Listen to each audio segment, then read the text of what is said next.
আপনাকে কি করে ভালো না বাসি ইয়া রাসূলুল্লাহ। যখন আপনি আমাকে ভালোবেসেছেন সেই 1400 বছর আগে, যখন আপনি আমাকে মিস করতেন, আশা করতেন যেন আমার সাথে দেখা করতে পারেন, অথচ তখনও আমি জন্মই হইনি। সেদিন সাহাবীরা আপনার চোখে পানি দেখে বলল, ইয়া রাসূলুল্লাহ, আপনি কাঁদছেন কেন?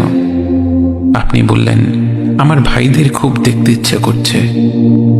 সাহাবীরা বললেন, আমরা কি আপনার ভাই নই ইয়া রাসূলুল্লাহ? আপনি বললেন, না, তোমরা আমার সাহাবী।